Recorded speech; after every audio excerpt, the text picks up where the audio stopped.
Okay, like I said last week, we are all out of Rock Lords to review for the time being, so I'm just going to jump into reviewing some other old stuff. And this week we are checking out Beast Wars Injector. Not quite as old as the Rock Lords. He was released in 1998, so about a decade after.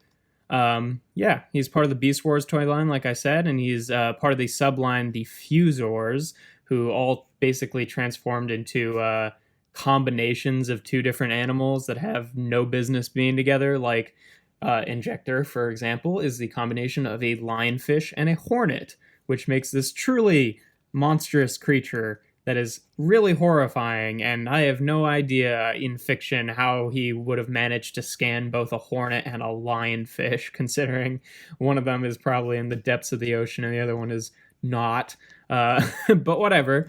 I don't really care how these animals got together, but they make this terrifying thing. And I really like the use of the translucent red plastic here because they like the whole head is cast in it, but then they painted parts of it purple, so it kind of fades from being translucent to being opaque, and that's pretty cool.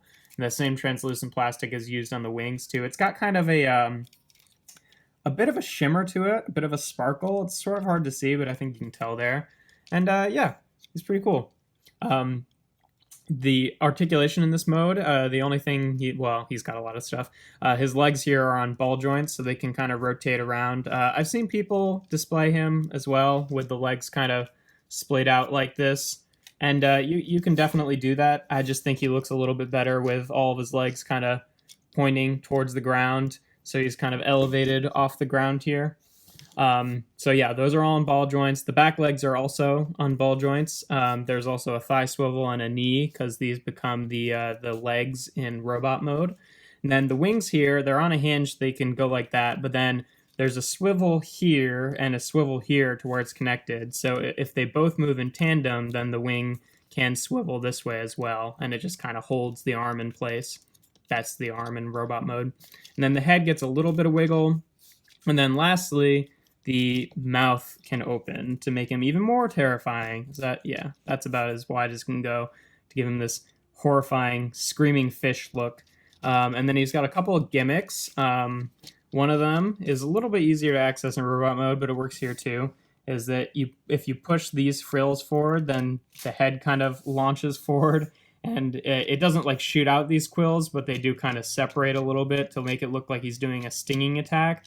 It's a little bit underwhelming because it's kind of just releasing it, not actually springing it forward. But in there, you can see he's also got his Predacon rub symbol. So you just, can put your thumb on that and it will reveal that he is a Predacon.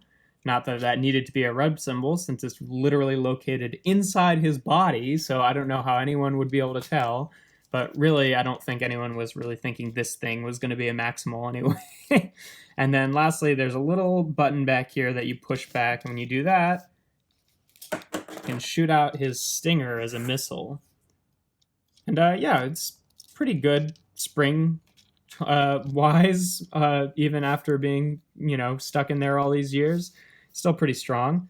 Yeah, but that's pretty much it for Lionfish Hornet mode. To transform him, you just take the legs here and straighten them out, and then open up these sections, and those will be his feet. Then you take this section here and you unpeg it, and then you can also unpeg this from the other side and just put this off to the side for now. That's going to be his weapon. And then take these two sections, they just hinge out on this black section here, and then rotate forward, and then you can kind of take this section and rotate it back. I usually rotate it up so the wings are kind of sticking up like that, but you can do whatever you want with them. Just rotate it up. And then you take the entire lionfish head section and just rotate it around, and then take the mouth and grab both parts of the jaw this time and pull it down, and that reveals his head. And yep, that is Injector in his robot mode. Truly as kind of terrifying looking in robot mode as he is in lionfish mode, but very goofy. I like how they just, took the entire lionfish head and said, yep, that's his head. There he is. You could even leave it closed if you want. You want to just have a lionfish head, but yeah, I like his little gimpy face sticking out of there, using the jaws from the fish mode. Very cool. Yeah, I mean, you've got some options here. You can do whatever you want with the legs. I usually just kind of interlock them and fold them in the back, but you can also splay them out, really, whatever you think looks better. And then this section here, the only way that he really holds it is on the same pegs that it was attached to him in alt mode. So if you plug it into his hand, it kind of just blends in with the arm.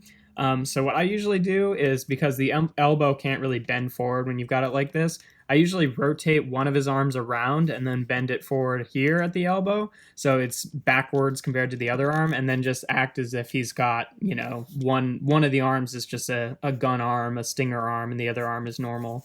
And that obviously works on either arm. He's got the pegs on both sides. And yeah, articulation-wise, the head can rotate. The jaw can still open. It doesn't open quite as wide. I mean, the piece goes down all the way, but like with this head open, it doesn't get any, like, you know, this is how far it went in fish mode, and that's how far it goes in robot mode. So the jaw just stays in place. And when the head rotates, it's on a bit of an angle, so he's sort of like looking up and to the left or up and to the right. The shoulders are on ball joints, and then there's also a bicep swivel here, and then another swivel right above the elbow, hinge elbow that goes both ways, but when you have the gun arm attached, it can only bend this way, can't really bend the other way. The wings, obviously, you can still do whatever you want with. And because of because of transformation, there actually is like a hinge in here, so you can kind of get him to have like a bit of a butterfly joint, like forward or back, which I think does really a lot for his posability, because he can kind of, you know, thrust his chest a bit forward, or, you know, have him reaching in front of himself. So yeah, he's got pretty good arm articulation. He also has a waist swivel, and then ball joints at the hips, thigh swivel, hinge knee to maybe like half a degree under 90, but pretty much there.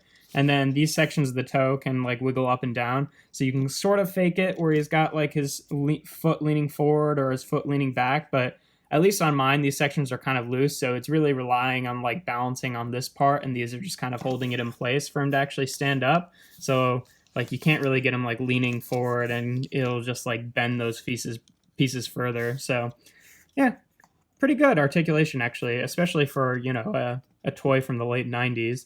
A lot of the Beast Wars toys, you know, had pretty good articulation, but he's got like really pretty good articulation.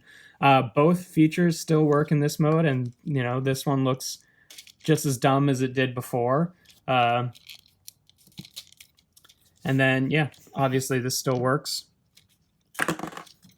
But yeah, he's pretty cool. He's like, you know, it's one of those guys where he's so hideous looking that like either you're into the aesthetic of Injector or you're just not, and nothing else about the toy is really going to change that for you. Personally, I think he looks like really fun and interesting, so like I'm super into it. I like when they make just like bonkers weird Transformers, so like I'm into this guy because he's got like a stupid big lionfish head, and when he shows up in like comics and stuff, he actually does look pretty menacing. But it's funny how they took this like kind of gremlin looking, silly looking guy and made him look actually menacing on the page. But yeah, that's going to be it for the review for Injector. I like him a lot, and if you don't, I think you could probably tell by looking at him. So yeah, see you next week. Well, really tomorrow, but next week with a different old review.